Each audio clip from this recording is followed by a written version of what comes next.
being overwhelmed can be very paralyzing, right? And you don't want to get to the point where you're not doing anything in your business, right? Mm. So, one thing I would also say is when you do the audit, it actually gives you visibility to what you should be working on. Sometimes we just start doing things in our business thinking it's going to have a big impact. But at the end of the day, it's not really going to move the needle until that audit really gives visibility to everything that needs to get done. And then you figure out what time frame works best for you to actually get those things done. And that helps with the overwhelm. It helps you to have strategic work. And then also figure out, what times of the week or of the month that you can actually, start working on making the improvements in your business. Welcome, Model FAs. David DeSalle here, president of Model FA and your host of the Model FA podcast. We have a very special guest today, Cameo Roberson. And this is an episode in particular that you're really going to want to take a listen to, especially if you are on the way to your first $250,000 in revenue, $750,000 in revenue, or even if you're flirting with that $1 million in revenue milestone. Understanding how this can play out in the real world in terms of hitting those targets, Cameo launched Atla Park Consulting, which is a business coaching and practice management agency in 2018 after spending time in the client service trenches of fee-only and fee-based firms. Simply put, Cameo's firm helps control the operational chaos, which I hear quite a bit about with some of the folks that we're working with, of growing advisory firms to avoid business management, overwhelm, implement systems, build a high-performing six-figure plus practice, and ultimately take control of their time. The mission of Atla Park is to empower and equip 100,000 financial advisory firms to stop dreaming and start doing, which I love that quote. I feel like a lot of times people have these grand old visions, but they're not actually working towards it. So the doing and the action part is extremely important. And ultimately, it will help you to grow a profitable lifestyle business. Cameo is a native of the San Francisco Bay Area, has over 15 years of experience in her career. Cameo has worked with leadership teams, support staff, and at one point managed over 100 client relationships herself. So she very much has experience in the business. And through that, she learned very quickly what goes into managing and keeping the client service wheels moving within advisory firms. On a personal note, she enjoys experiencing new cities. As a Golden State Warriors fan, I'm a Celtics fan, so we may butt heads a little bit, and enjoys comedy shows and considering taking up boxing, which I've done as well. I highly, highly would recommend that. But with that being said, Cameo, welcome to the show.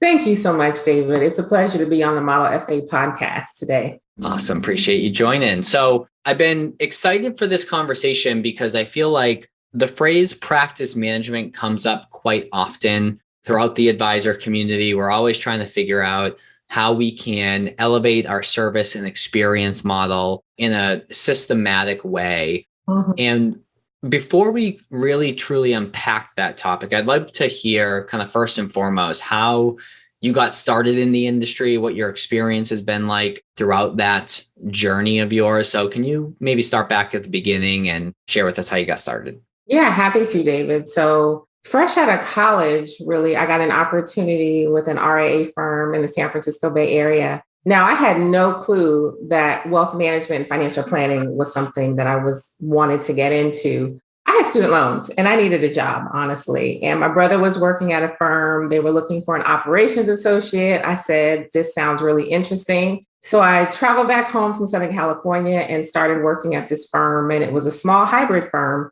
And what I was afforded was a chance to really see what it looks like to grow and build an advisory practice, and loved it. Loved the financial information and knowledge that I was getting from my own personal finances fresh out of college.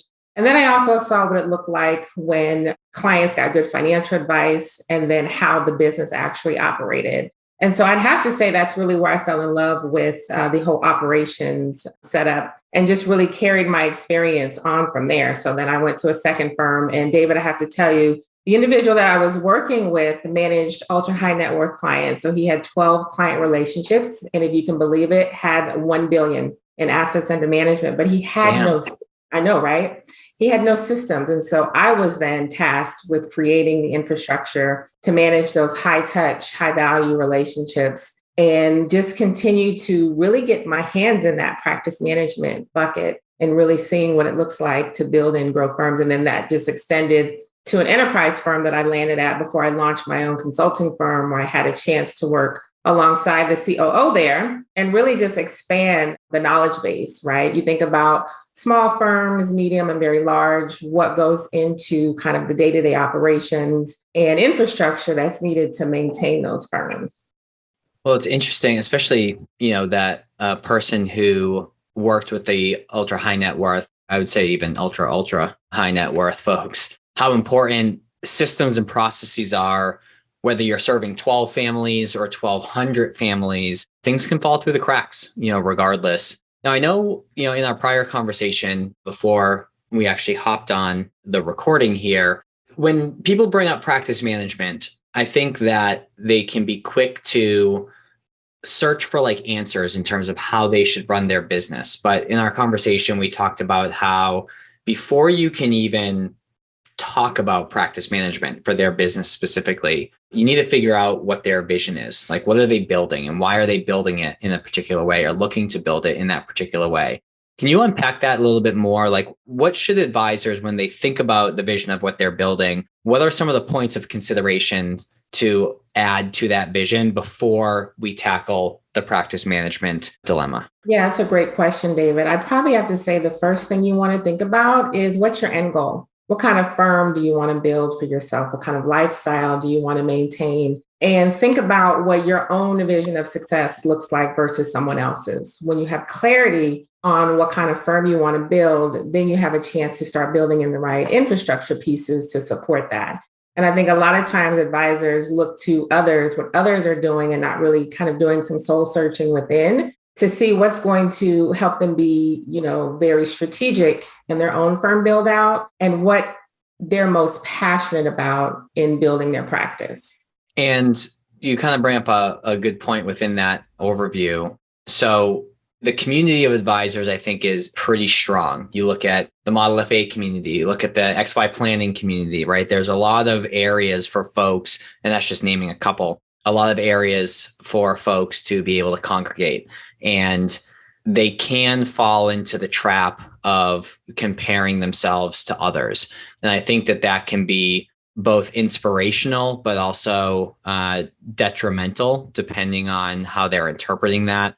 Comparison can be perceived as the enemy of joy, but it can also inspire you to do something that maybe you didn't think was possible for yourself. So how do you suggest that folks balance that, right? So let's say someone is an advisor and they're managing, 10 or 15 million bucks. They're at the beginning of their career and they come across a guy or a gal who's, managing the $1 billion, like you mentioned. How should they compare themselves in a way that inspires them, and what can turn that into discouragement? How do you suggest they think through that? Yeah, I see that happening a lot, with the financial advisor clients that I work with.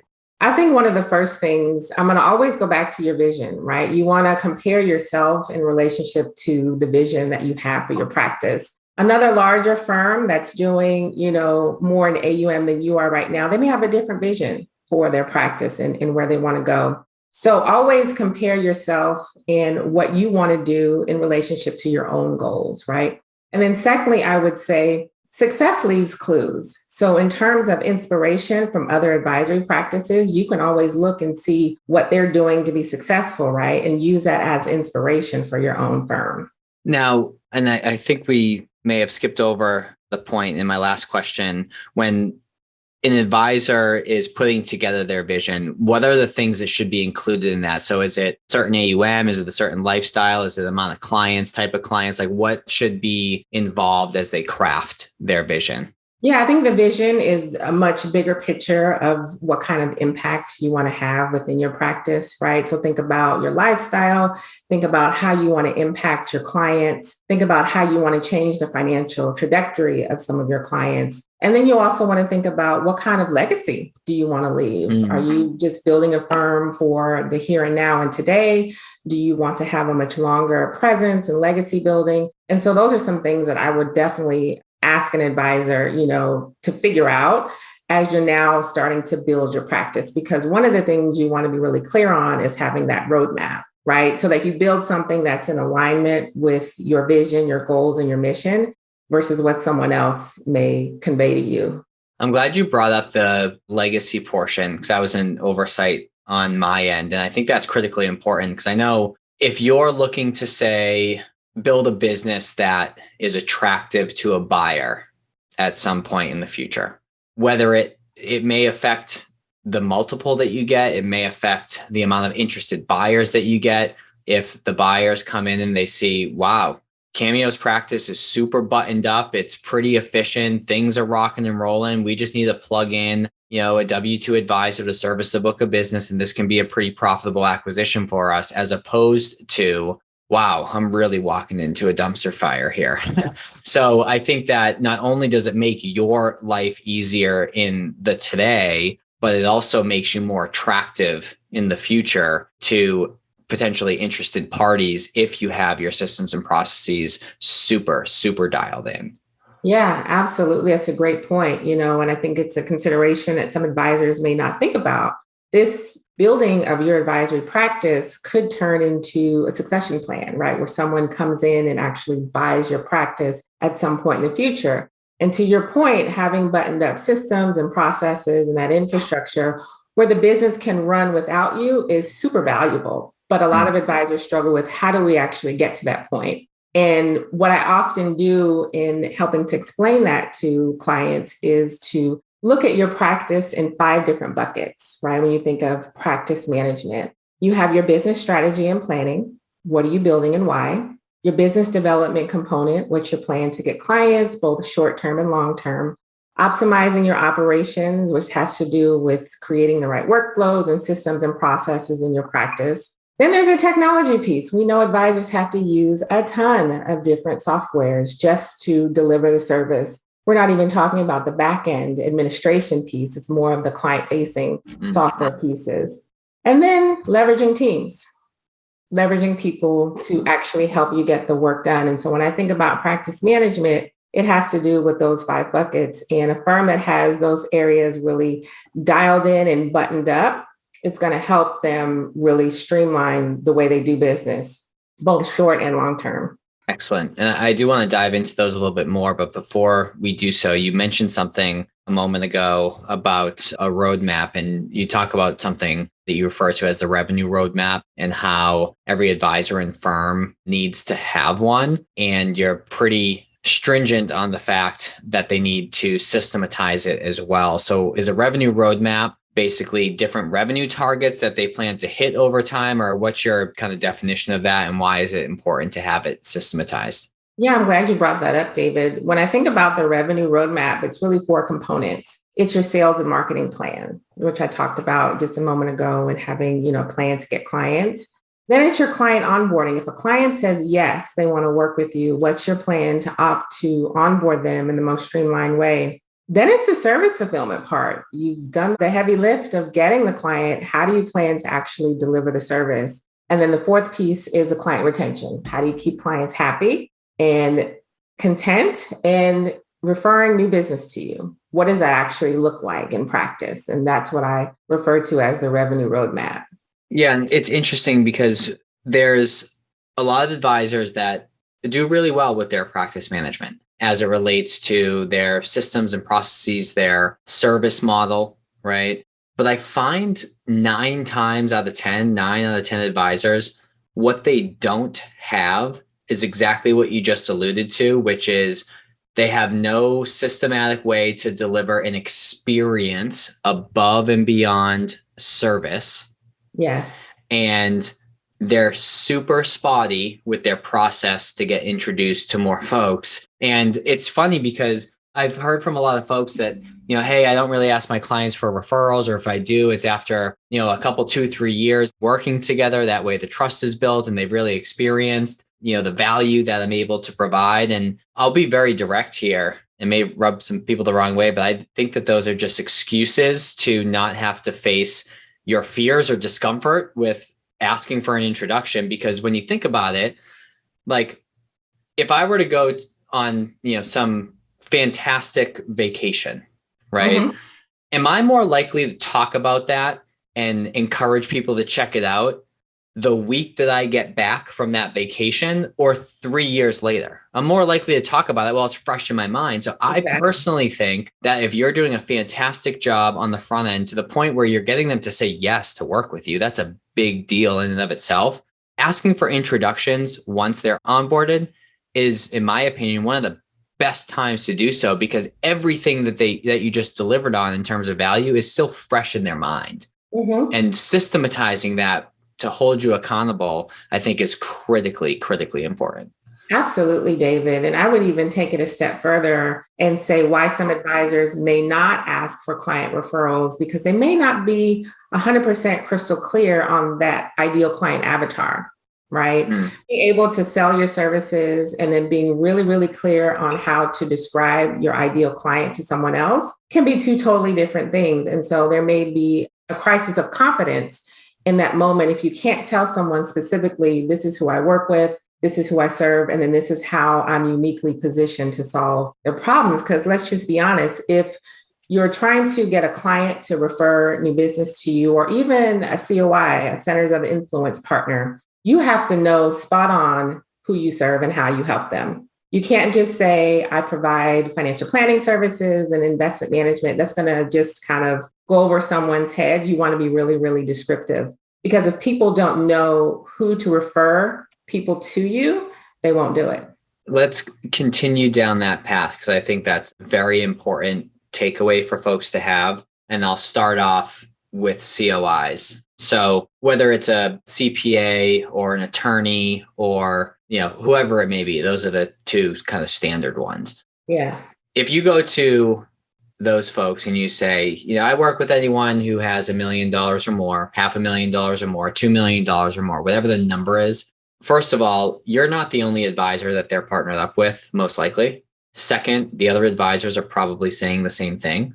Mm-hmm. Therefore, it just becomes this random round robin opportunity when they come across an introduction as to who they're going to dish it out to, or it's just who they like the most. But instead, if you came in and you said, the people that I work the best with tend to be executive level folks who are in some sort of tech-based company that is highly compensated through various stock options that the company offers.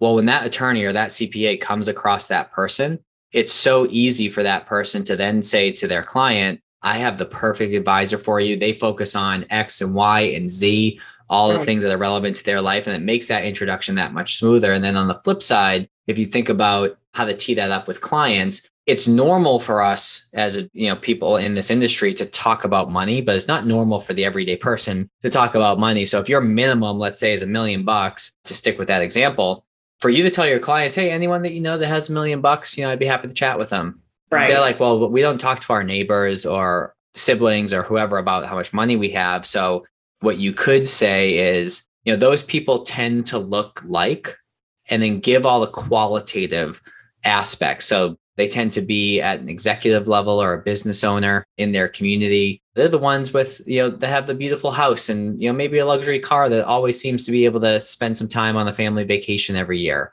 Yeah. Honestly, they're people, that are living a similar lifestyle as you are. And when you're able to attach that, I think it's helpful. So I don't mean to hijack the conversation, but I think that those points are extremely important for advisors to take into consideration in terms of weaving into their process. Absolutely, David. You hit it spot on. You want to be memorable when you're networking with centers of influence, whether they're attorneys or CPAs or your neighbor down the street. Is you want to make sure that you are conveying your value proposition in a way that other people are going to understand pretty quickly. They have to figure out who you serve. They're more likely not to refer new business to you. I'd even take it a step further and think about the pain points that your ideal clients face. I'm working with a client now who is thinking about transitioning his practice to work with divorcees, people who have experienced divorce. And in those situations, you have pain points that are universal to those folks. They're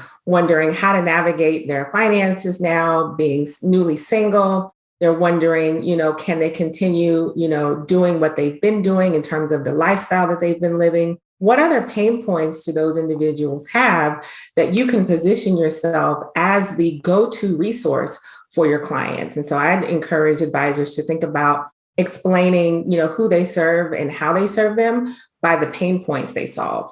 Yeah, I love that a lot too. And then one thing to just toss out there is a lot of advisors are careful to niche down when they already have an established book of business as to not alienate the folks they're already working with that maybe don't fit that category. And just to kind of share perspective on that, if communicated correctly, it doesn't alienate them at all. You let them know, hey, I'm still serving you, obviously, folks like you, but I've really found a passion because I stumbled across a handful of clients that fit XYZ criteria. So a lot of my kind of marketing and awareness effort are directed towards folks like that. And I have a unique capability to be able to serve them. So you may see some of that stuff, on my social media, on my website, or you may come across someone that fits that category. And I'm happy to have a conversation. However, I'd still be happy to chat with anyone else, that is important to you, and make sure that they're better off having met me than having not met me. And if we can work together formally, great.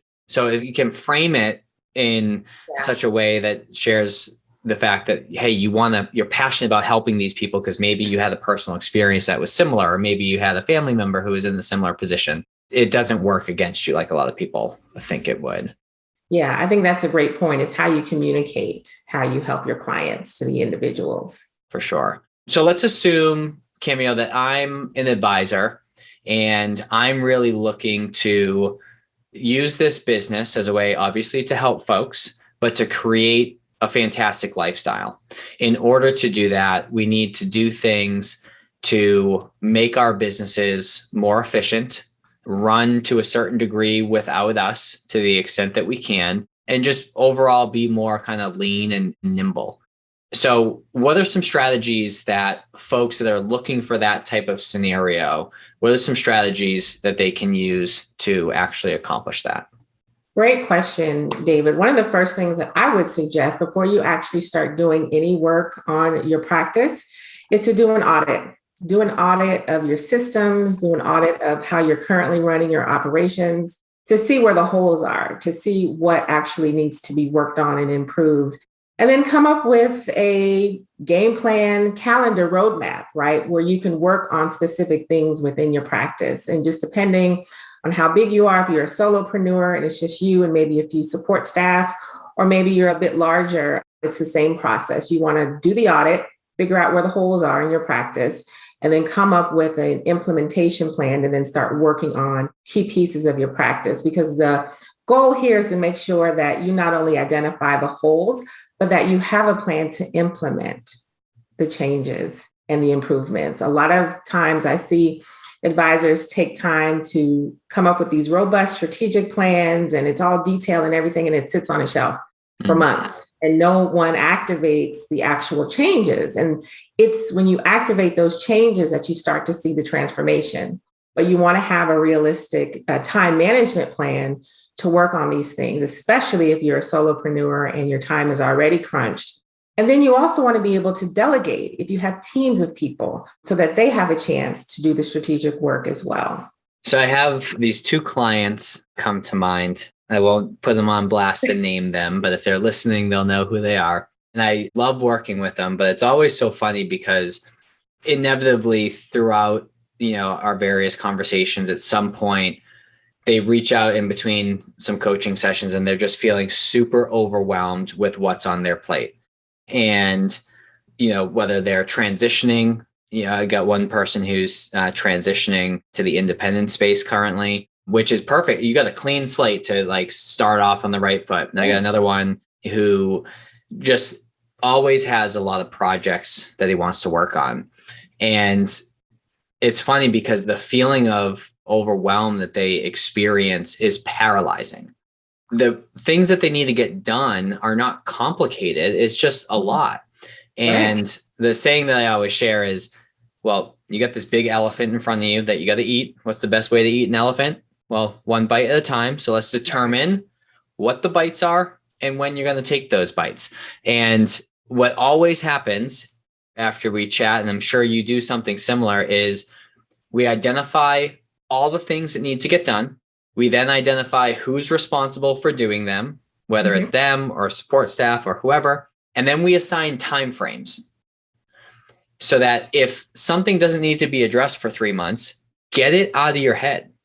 Yeah. Right. Because the feeling of being overwhelmed is oftentimes because you're keeping it between your ears. But if you put it on paper or on the computer, you can rest assured that they're going to get done at the corresponding timeframes, and things aren't going to slip through the cracks because you forgot about it. Right. But doing what you said, that audit, I think is critically important, and assigning the tasks for improvement to yourself, people on your team, and associated timeframes help substantially, because then you fast forward a quarter or a year and you're like, man, my whole business looks different. And I don't even feel like it took a lot of work because it's just little bites every week, little bites every month.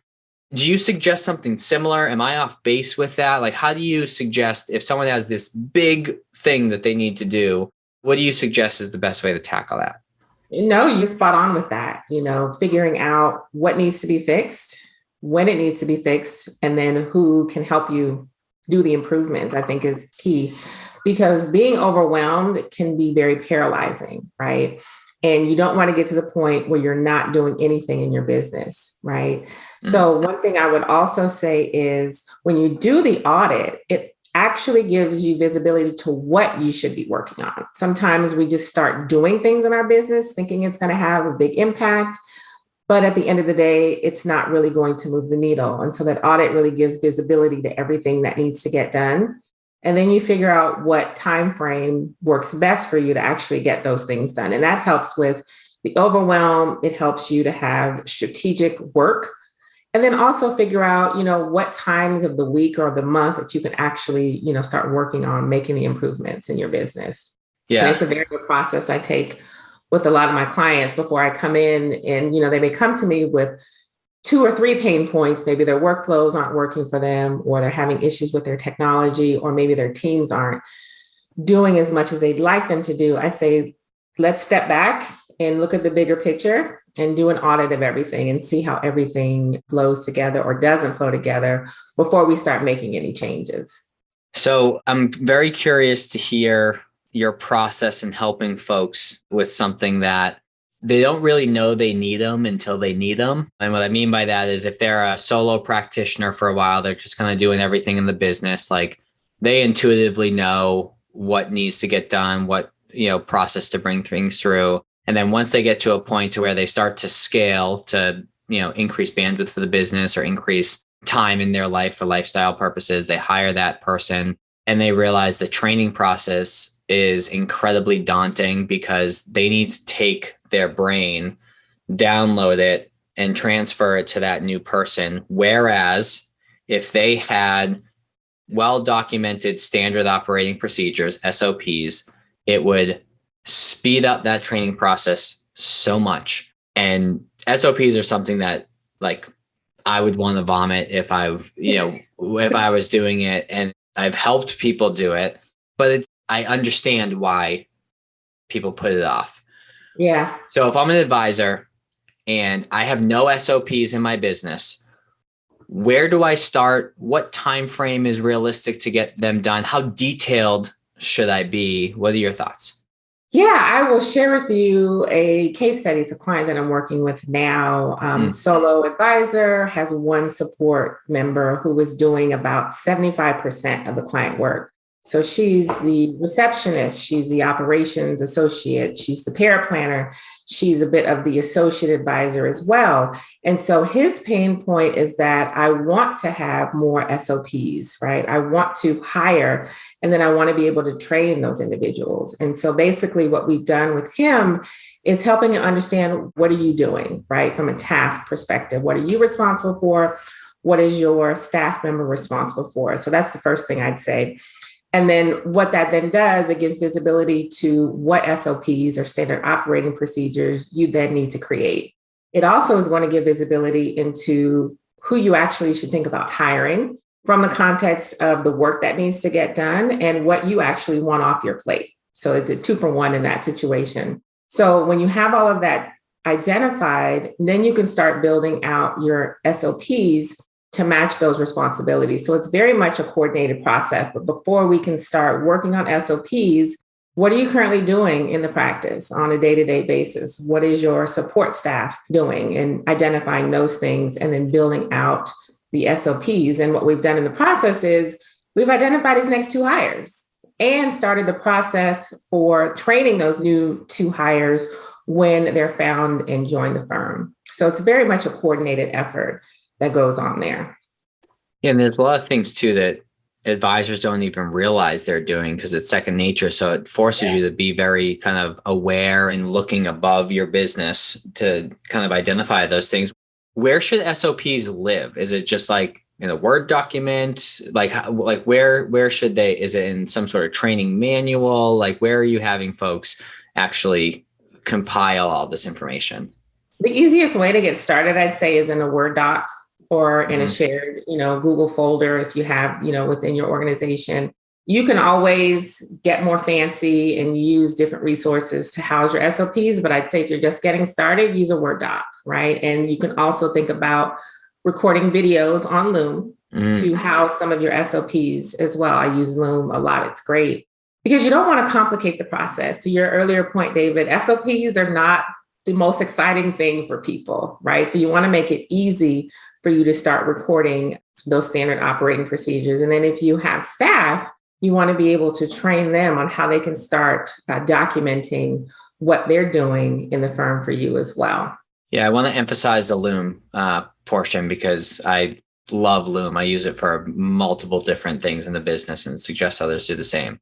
But even something as simple as to, how to add a client to the, or a prospect to the CRM system. You could write out step by step, button by button, what you need to click. You could put together diagrams to highlight that, or you could just do a quick screen share, hyperlink it into the SOP itself, and it's taken care of. It's super easy. Yeah, in minutes, super easy. Yeah. And it, from my opinion, is that not only does it help make the business run smoother, like if the proverbial, a bus came through and hit someone, right? Someone can kind of step in, right away and take over. But from a recruiting standpoint, it shows that you have your what together, right? It shows that you're very organized, and it would be easy for them to kind of assimilate into the firm and your process, as opposed to, like we use the example of a dumpster fire through a purchase scenario. But an employee doesn't necessarily want to come into a dumpster fire either. So when they see that you're super buttoned up, you're organized, that helps from my perspective, from a recruiting standpoint. Yeah, it helps tremendously, David. I think about, one of the firms that I was at, their onboarding process for new hires was superb, right? It was clear, it was organized, and you really want to set your people up for success from day one. We know that there's so much turnover in our profession for a variety of reasons. When you know that you have the chance to onboard a great employee, you want to do it right. And you want to be able to set them up for success from day one. And that has a lot to do with your SOPs and training them in the right way, because an extension of that is, in the absence of process, people make things up. And the last thing you want to do is having new employees making things up, working with clients, because then what that will do is tend to erode client confidence. And then you have this domino effect that happens within your practice that can create a lot of negativity on the back end. And so there are so many benefits to setting up those SOPs. And one of them being so you can train your people well and they can do the job that you've hired them to do in good order. When advisors think about systems and processes, I feel like what they're really getting to is, how do I automate my business? I think that's, you pull the curtain behind and they're like, I want to improve my systems and processes. It's really, I want to automate as much as possible. Yeah. What are some things that advisors should automate, and what are some things that they absolutely should not automate in their business? I will say advisors should think about automating kind of daily tasks, repeatable tasks that are happening on a regular, for example, very, very small system. And I'm going to talk a little bit about, when you take small aspects of a system and you put them all together, then you have a much larger system that actually is running and operating your firm. So let's take your calendar scheduler. You might be using Calendly, right, to schedule client meetings, networking calls. Within Calendly, there is the opportunity to set up reminders to client or to COIs of meetings. That's a very simple example of automating something that is happening on a daily basis that you don't want to have to be responsible for. You don't want to have to be responsible for remembering to remind someone of your meeting, right? And so those type of activities, you can think about anything that is more administrative, think about automating. But I would say before you automate anything in your practice, you want to think about the process, because you don't want to automate anything that has not been tested in advance, right? And you also want to think about, what do you want your client to experience on the other side of that process through automation? And how is it going to make not only your life easier, but their life easier as well? I think it's important to sort of get the point across that you should be automating as much of the non-human components in your business as possible for the purpose, or one of the purposes, of being increasing the amount of time that you spend on the human aspect of the business. So connecting with folks, developing business, things like that. But anything that you could, train a college kid to do with enough time, basically anyone can do it. If that thing can be automated, do that, because it limits your overhead. So again, if you're focused on the lifestyle practice, it limits the amount of human capital that you need to bring on board. And it just makes things easier, more efficient, and quite frankly, less likely to fall through the cracks. So it frees up time to be more of a human, as opposed to kind of behind the desk, pressing buttons and clicking around and things like that. Yeah, absolutely. And I'd also say, when you think about automation in the context of your workflows within your CRM, you then set up that service delivery in a very systematized and organized way. Advisors have a lot of things that they have to remember, right? Not only from a compliance perspective, are you doing what you said you would do in your engagement letter, but just the delivery of the services yourself, right? And so if you have those workflows automated within your CRM, that dictates the flow of your meetings, dictates the flow of opening up new accounts, that's going to create more efficiency in your practice, and hopefully also create an exceptional client experience. And then you don't have to worry about some of those aspects, and you can focus on the human point of working with your clients and delivering value in that face-to-face manner. Awesome. Well, before we start to wrap up, a question that I ask all of our guests. So if this is your first episode listening, one thing that I ask all of our guests is what one of their favorite books is, or a book that's had a big impact on them. And the purpose is to try our best to distill a reading list and encourage folks to learn things outside of our industry, because I find that advisors are more than happy to learn about things that have to do with our industry, but there's a lot of great information with books that are not specific to the financial planning space. And I'm a huge fan of the book Traction by Gino Wickman. And I think Mark Winters is also an author on that one too. So when I saw the book that you chose, Cameo, being Rocket Fuel, which is the sequel, I was pretty fired up because I like that book too. So tell me, why'd you pick that, and what's the impact been of that book on you? Yeah, big fan of Traction in the EOS system. I think the biggest thing that stood out for me with the book Rocket Fuel, after being in practice for 3.5 years now as a business owner, I'm realizing the different roles that I want to be able to hire for within my own company. And in Rocket Fuel, it really talks about the dynamic between the visionary, who's the business owner, that entrepreneur with the big vision, and their counterpart, which is the visionary and the integrator, right? Those two individuals, kind of a yin to the yang. Now, when it comes to the integrator role, that's the individual who's going to help you get things done in your practice. And a lot of times, financial advisors are really good at the visionary component, but the integrator, not so much. And so when I thought about my own practice, and I think I have characteristics of both, right? I think I'm a really, really good integrator. And of course, have to be a visionary because I started my consulting firm, but it just gave me insights into who I can think about bringing on my team to help take my business to the next level. but then also how to structure my company from an org chart perspective, right? Those three areas that they talk about: sales and marketing, the client service area, and then the finance and admin component. And any business owner, right, can really get insights into how to structure your company, because at the end of the day, you can only do so much.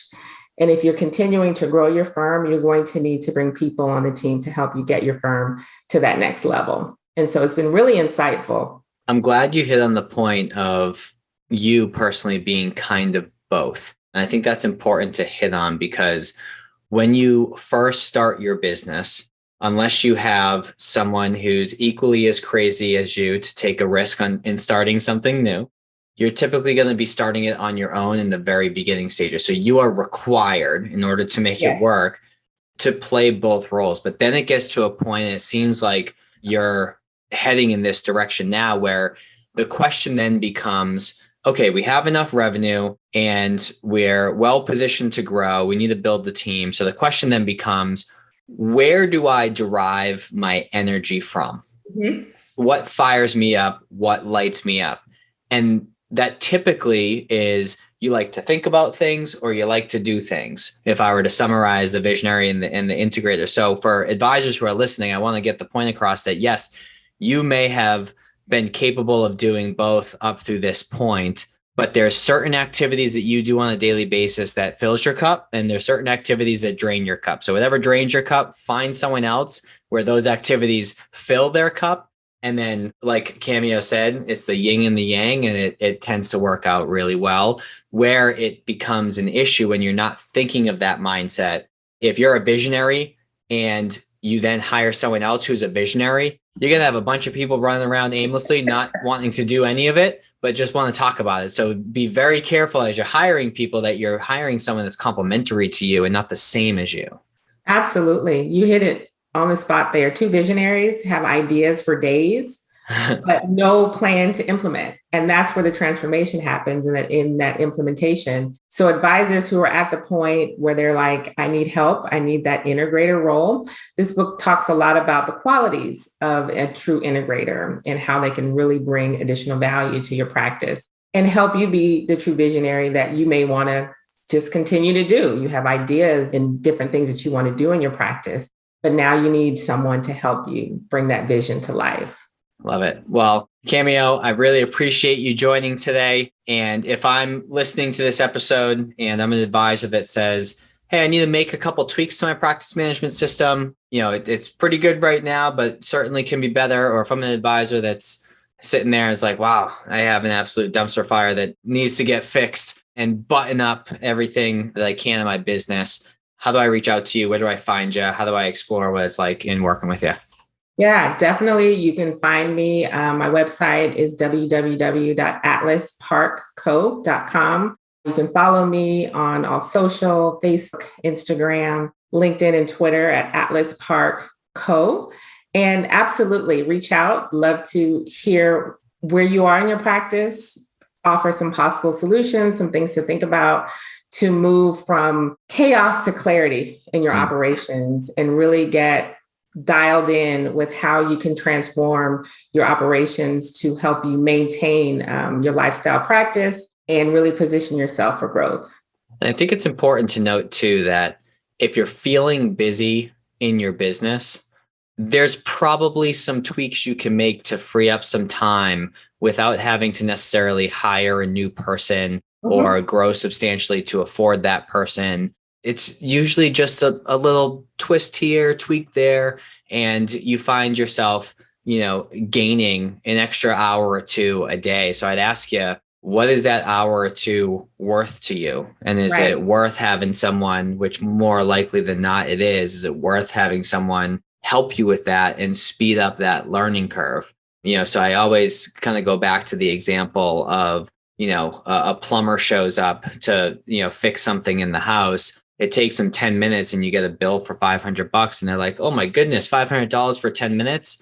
And, they say, well, no, it's the last 10 years learning how to take 10 minutes to fix that. So in working with any sort of consultant, they're going to speed up your learning curve. Certainly you could figure this stuff out on your own over time, but why not just have someone who's done this with multiple people, multiple businesses, a bunch of different scenarios to just give you the answers and hold you accountable to doing it? So my point is if you can free up an hour or two, on a per day basis by making some tweaks, what is that worth to you? So I'd highly consider, getting some sort of engagement from someone like Cameo who can help you with that. Thank you, David. I appreciate you sharing that. I think it's important.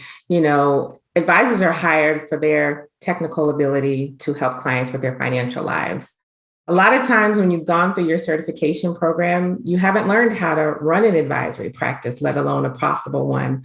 So to your point of working with a coach or consultant who's seen the potholes, who's seen the challenges, who knows what can work and not work so well in your practice, I think is really valuable, because at the end of the day, you want to get to your end goal a lot faster. And working with an expert who can help you do that is a great investment in your practice.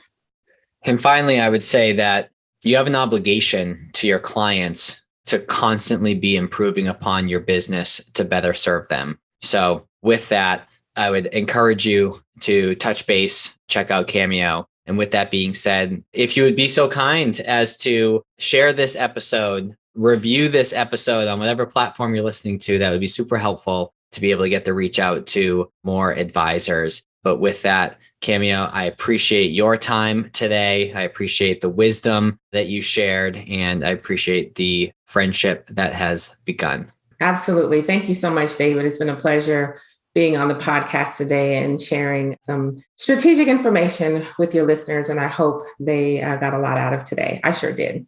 Love it. Yes, I did as well. And I'm sure they did. And I always get some side chats from folks after the episode. So I'm sure I'll be getting some side chats after this one. Nice. Awesome.